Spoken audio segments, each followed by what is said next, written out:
Hello, race fans. Welcome to another episode of Short Track Guys Podcast, brought to you by ShortTrackExclusives.com.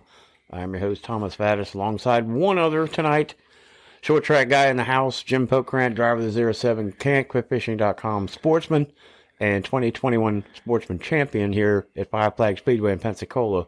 We are missing another short track guy, Ted Baber. Jim, can you fill us in on what's happening here?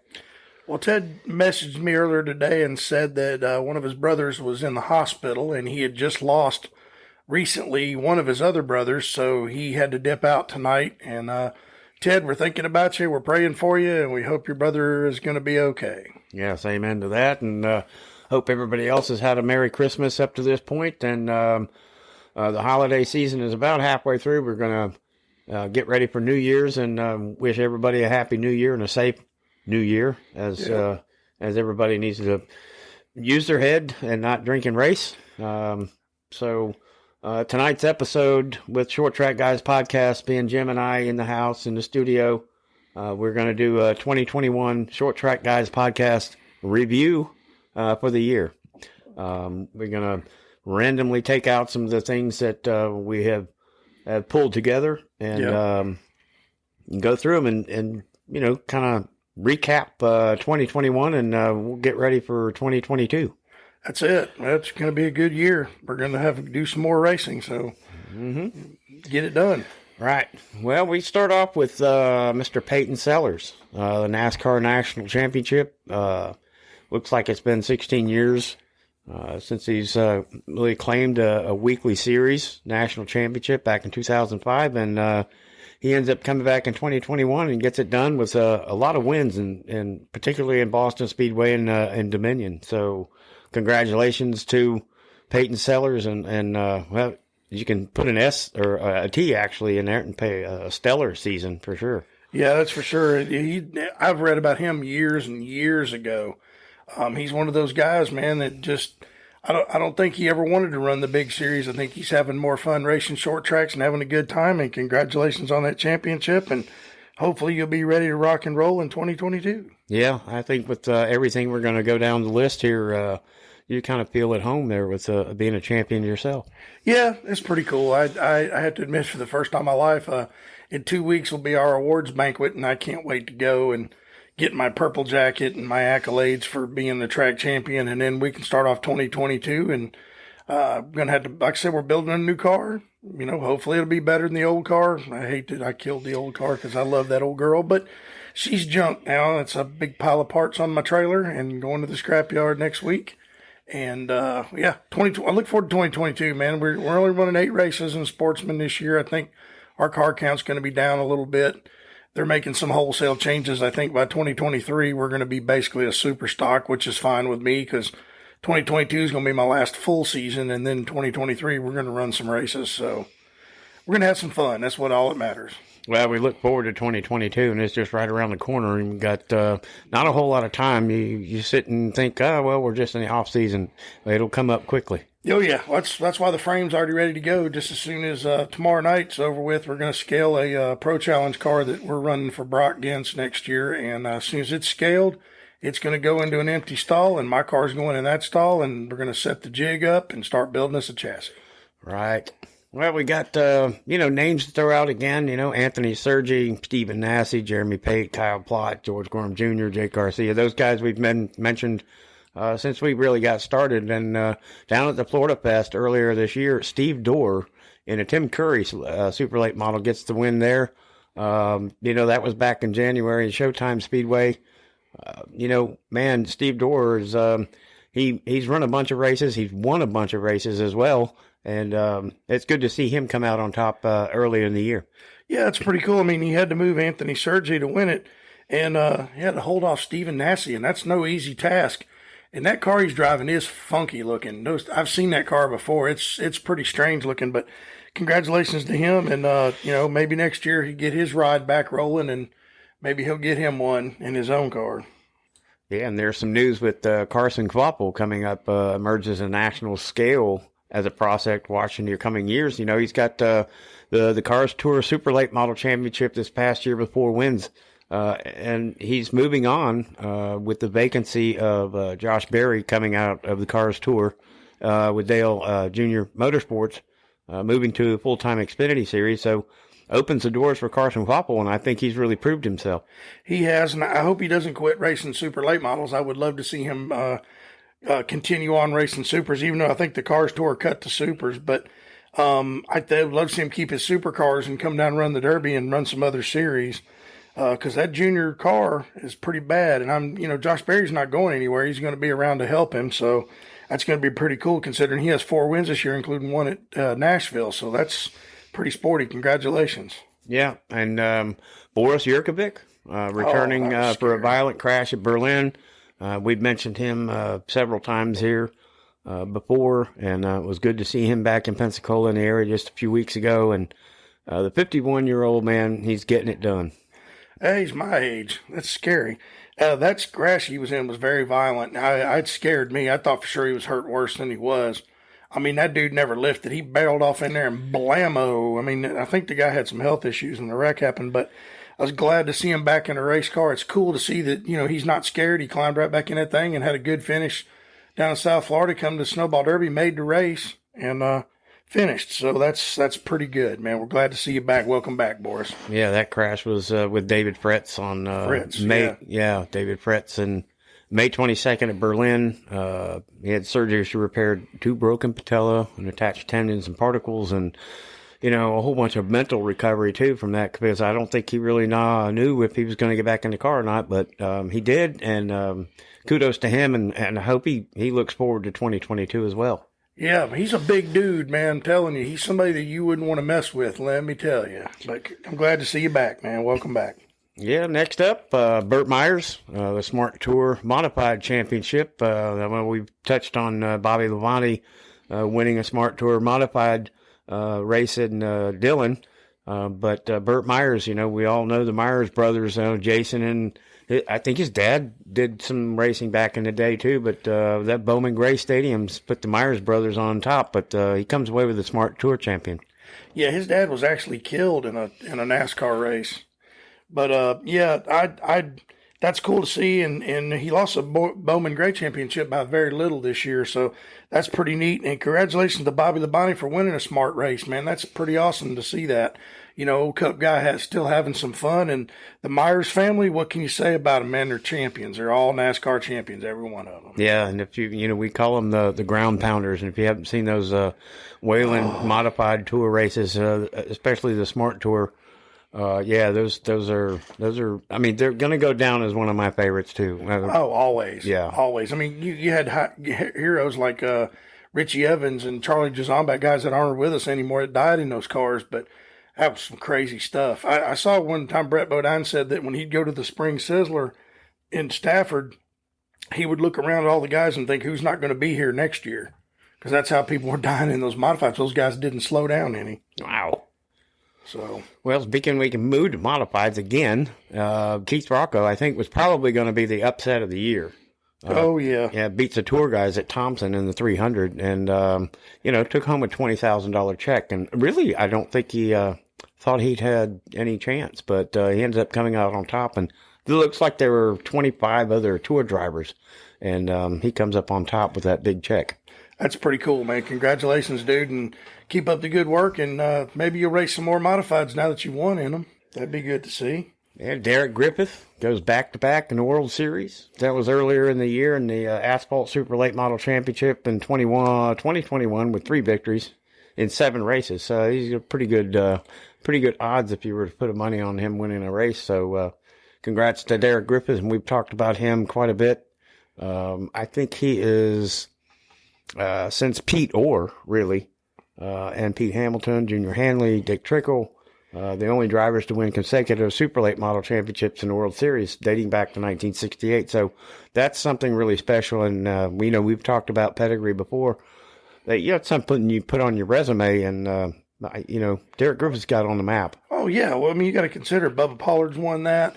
Gary Hotshoe Ballew's won the World Series of Asphalt. So he's putting his name on a trophy with some pretty big short track names. So congratulations to that young man. He deserves it. And I loved his Snowball Derby paint scheme this year. I think he won an award for that, for the best paint scheme with the FJB on the side of the car. So great job, young man. Yeah, there were a lot of good paint schemes this year, and you could probably put it down 3 to 4. But if there were 10 or 12 that were up there, and you take that, it's a good win. You get some bonus stuff out of that. But kudos to all those guys in the shop that put that wrap on there on all the cars and make them come down and they have that Snowball Derby theme, and it just it adds to the excitement. I think that's just going to get bigger too, as well as the race. Oh, yeah, for sure. I mean, why would you not run a special paint scheme if you got the money? Shoot, go ahead. Yeah, and we got Johnny Clark finally clinched his 7th past North Championship in this past year in 2021. What can you say about that? Pretty cool. He could get 8, too. The guy's got a ton of talent. The past series is no joke, man. Those guys get it on. It took him 10 years to win his 7th one. That's pretty impressive. To be a 10-year hiatus as a champion, could come back in 2022 and be an 8-time champion. You just never know. He's only 42 years old. And Ben Rowe walks off the ACT title in the final corner. Now, we're talking about drama. We watched this replay, and I think we put it up on our Facebook page. We did. The American Canadian Tour title in the final corner over DJ Shaw. And I'm telling you, what a show that was. Oh, yeah, we're beating and banging and swapping. It could have went either which way in just a matter of seconds. Yeah, and Ben Rowe entered the finale 2 points behind DJ Shaw and ended up beating him 5-5. So that last lap pass beat him by maybe a nose, if that. Ended up being a 5-point difference between the wins, the championship. So, wow, that's pretty amazing. And I'd probably have to put that with a couple others that we're going to get to, or one that we've already passed, about the top 2 or 3 of the year. Yeah, and what about the Cars Tour now? Trades up super lates for perlates. What do you think about that? Well, I can understand it in a way because they can control the engines and the prolates a little better than they can in the supers. And, a supercar, a good one, runs up front's 100 Gs. You know what I mean? And why would you spend that kind of money? And you could run a prolate and run a little cheaper, and there's more of them than there are supers. Which it's a positive for like maybe the Southern Super Series, because maybe those 7 or 8 cars that were running that will come run the Southern Super Series. That'll boost that up. You know what I mean? And I think the Cars Tour just saw a chance to cut costs, and they had a bigger field of pros than they did supers. So why wouldn't you do that? Right. It looks like it's providing the prolate model teams with a chance to, race for the biggest purses in the category. So. Yeah, well, it'd be more money for them, too. So, because you cut that out and you move them up as the number 1 series, so the big money goes to those guys. It'll be a good show, man. I think it'll be good for them. And then the Red Bud 400, which we touched on a couple episodes ago with our races. No, it was last episode we did. We talked about some, but there was a few ago. We actually talked about it when it happened. Well, yeah, that's true. We did talk about that. Because we also put a highlight of that finish up on our website, and my God, they were trying to kill each other. Right. Oh, wow. If you got the lead, you just got punted. Yeah. Kyle Crump ended up, fighting it out with Austin Nason on a late restart to win the race. But, we did put that up there, and we did watch the replay. And we've mentioned Kyle Crump before. He's won a few races this year, too. Yeah, and Stephen Assey was there running good, too. So, it's another race for him. But I'm going to tell you something. That was a cool finish. A lot of swapping paint. Those guys put on a show, and that's what we like to see at short track guys. Yeah, and the Red Bud is one of those big races that we mentioned last episode too. With everything All American and New Smyrna and Oxford 250, blah blah blah. Yeah, it's a big race, and that was really cool. And Anderson Speedway is a very nice facility. I really love the way that track looks. They keep it up. The grass is nice. It's a good looking place to race. Yeah, we got Bobby McCarty dominates the Cars Tour campaign, with Josh Berry and all those guys in the Cars Tour, and some of the up-and-coming drivers that are making the swap from maybe pros and supers to get into this series. Now we got a couple of them moving on and getting rides at Bobby McCarty in that 22 car, man. He won 3 times in 13 starts and only averaged like 5th for the year, and so that's pretty impressive. Well, you know what else is impressive? That's his 3rd championship and his 4th full season in that series. Wow. So can you imagine how many more he'd have if he'd have run full time when he had other chances? But I mean, the dude is great, and I've seen a lot of good things about him. I'd like to see him come run the snowball derby. Yeah, maybe next year. Him Yeah. and Josh Berry come and make a big run at it. Yeah, maybe so. That'd be cool. And we got Cassius Clark finally winning the Oxford 250. We've talked about the Oxford 250 being one of the biggest races, albeit, up in the Northeast, and it's a long haul for a lot of these guys. But, I mean, it pays big. A lot of big names are up there, and Cassius Clark finally gets that win. That's really cool. You know what's cool is a year before Johnny Clark wins, and they're no related. So I think the Clarks have kind of stepped into Oxford 250 and took it over. Yeah. That's pretty neat. That is an iconic race. I've been watching it, reading about it since I was a little kid in Stock Car and Circle Track magazine, and really awesome. And congratulations to him and his team. They deserve it. And, they were at the Derby, and they made the show and ran pretty good. Yeah, congratulations. And we got to just congratulate all these champions and all these winners and different venues and different facets of racing, whether it be a modified or if we get on the dirt with the late models with, the Ricky Thornton Juniors and the Brandon Overtons and those kind of guys. And it just short track guys were putting it out there, and we're just giving a review of 2021 from our perspective, and we had a little help, but we're doing our job, and we got to get to Derek Thorne. Oh man, we have talked about him all year, dominating the West. I think there were 10 races, and he won 9 of them, and came over here, won 2 of the Snowflake 100s in a row, sat on the pole 3 years in a row with the Snowball Derby. And, man, just what can you say about Derek Thorne? He's a badass. That's just being very honest. I mean, the dude races against some hellacious competition. Preston Peltier, Jeremy Doss. There's guys out there that don't play. Yeah. And he comes there and wins the pole for the Snowball Derby for the 3rd year in a row. Dominated the Snowflake. Led all 100 laps. Led 287 laps of the Snowball Derby before being moved by the 26 of Chandler Smith. Yeah. Hey, Chandler did what he had to do to win the race. Can't really fault the guy for that. But congratulations to Derek Thorne on his championship and coming over here, because we're glad to have you in Pensacola. Thank you for coming over here. And, we look forward to one day you standing in victory lane, because I believe it's going to happen. Yeah. Imagine how many rings he's going to have his finger. Captured his 6th SRL Spears Southwest Tour Championship, and, winning 9 of 10 races in that series against Jacob Gomes and Buddy Shepard and Preston Peltier and Jeremy Doss, Jesse Leb, those kind of guys. Their field over there is out there, I should say, from our East Coast, is just as stout as some of the drivers and races over here in the East Coast. Oh, definitely. And he telling you, he's tough. And like I said, when he shows up at Snowball Derby, you bet your butt he's either going to be on the pole or right there, and he's going to be a contender for every race he enters. Well, we're going to move to Landon Pembleton in the Martinsville 300 earlier this year. The Valley Star Credit Union 300 at Martinsville. Was 16-year-old Landon Pembleton did not really raise any eyebrows like before this happened. Became the youngest winner in race history. The son of a short track, Brian Pembleton, just his 2nd ever late model stock win, was the biggest of his career. And boy, I tell you what, did he open some eyes there. Yeah, he did. You beat some of the best in that race, that's for sure. Mm-hmm. And I love the grandfather clock, dude. How cool is that to win a clock for a trophy? I mean, that's awesome. And that's something that young man, you can't take away from him. He's a Valley Star Credit Union 300 champion. And, you're talking guys like Bobby McCarty and guys like that. Yeah. It's just, it's one of the best late model races in the country. I mean, just the number 11 Cup driver, Denny Hamlin, he ended up winning it at one time or running in it.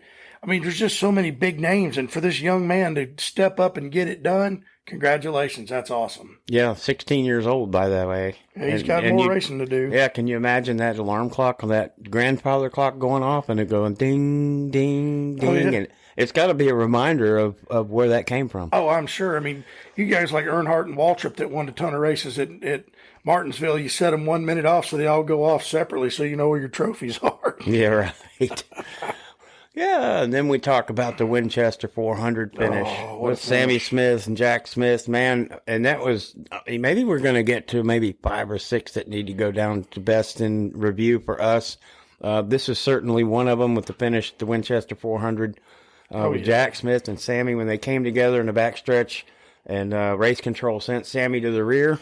But it didn't matter much because there was only 6 cars running anyway, and he came from the back of those on the lead lap to win the race with a green-white checker. And I'm like, man, Sammy Smith's got it going on. He does. He's won a bunch of races this year. And when he's not winning, he's competitive. And you got to thank Donnie Wilson Motorsports. Those guys step up. I mean, they won the Snowball Derby this year.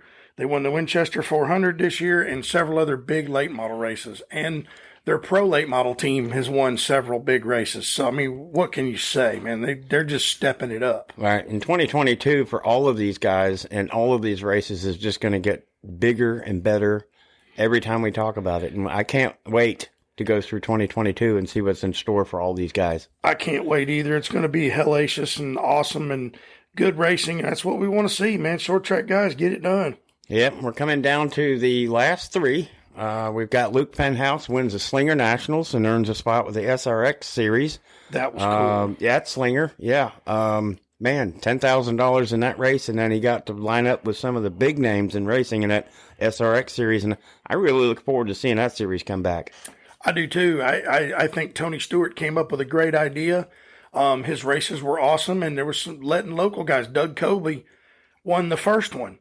Yeah, modified driver. It's Stafford, right? Yeah, gets in one of those cars, never drove it, and wins in it. And I mean, against Bill Elliott, Michael Waltrip, and Paul Tracy, Castro Neves, Bobby Labonte. Yeah, I mean, how cool is that? And Tony Stewart. And of course, Tony Stewart was a champion of his own series. Yeah. But hey, dude, congratulations. And with Ray Everett and him building and designing those cars, I think they did an awesome job. They're not on the ground. They're up in the air. You have to drive them. Yeah. I would love to try one. I'll be honest, man. I think that would be super cool if they'd pick, a little small track champion, like maybe the 2021 Sportsman champion at Five Flag Speedway, if you're listening SRX, and let him drive one.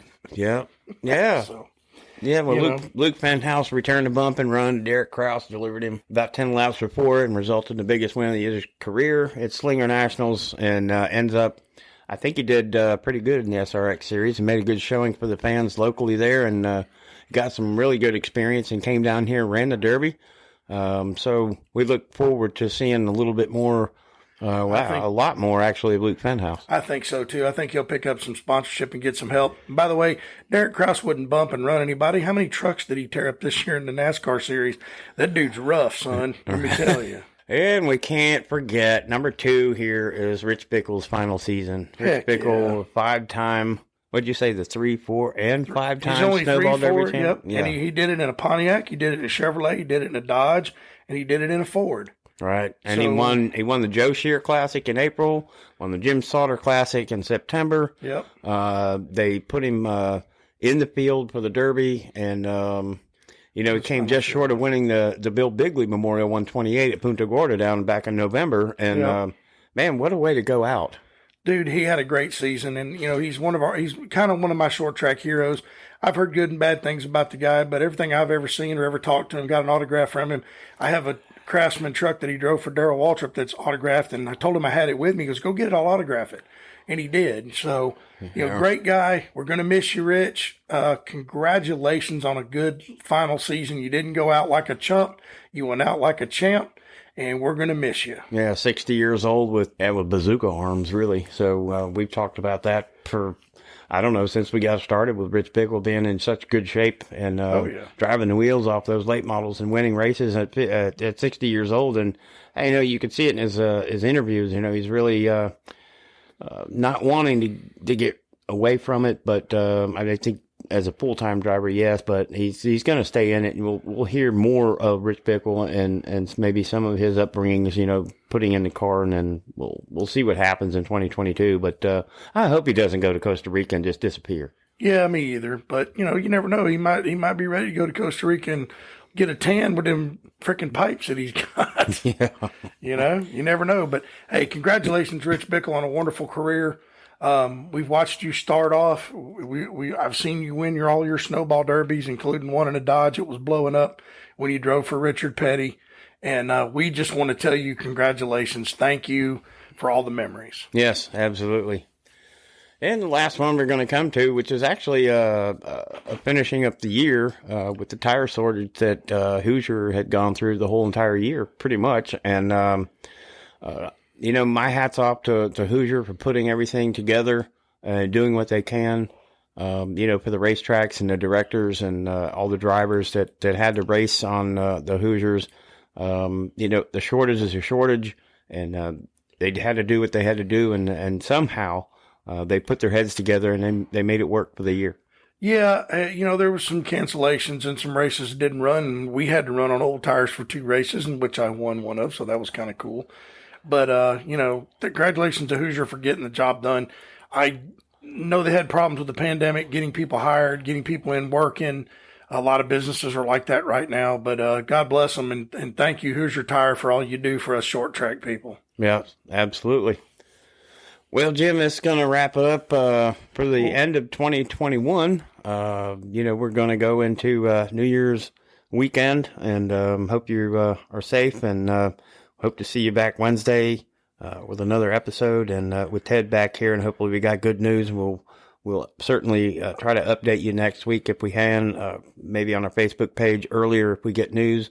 I want to just shout out to everybody, have a happy new year and a safe new year. And Jim, it's been a pleasure, and we're going to end this year on a good note and get ready for 2022. Heck yeah. I've enjoyed the heck out of this, man. This is fun. It gives me a chance to talk about what I love is short track racing. That's my favorite. I love it. I'm happy about it. Happy New Year to everybody. Please, if you're going to drink, don't drive. Stay safe, please. We don't want anybody to get hurt or killed. We've lost drivers because of drinking and driving, and we don't want that to happen to you. Thank you for everything you do, Thomas, because without you, we wouldn't be able to do this. This was your baby. This was your idea, and I'm thankful, and I thank you for letting me be a part of it. I look forward to us doing this in 2022. I look forward to 2022 racing, so maybe I can bring some more trophies into the studio. And let's go, Brandon. Right on. Happy New Year, Jim. It's always a pleasure to get back with you, and thank you for being a part of it. And we look forward to many of these in the upcoming year in 2022. Amen, brother. Thanks, everybody, for listening, and Happy New Year.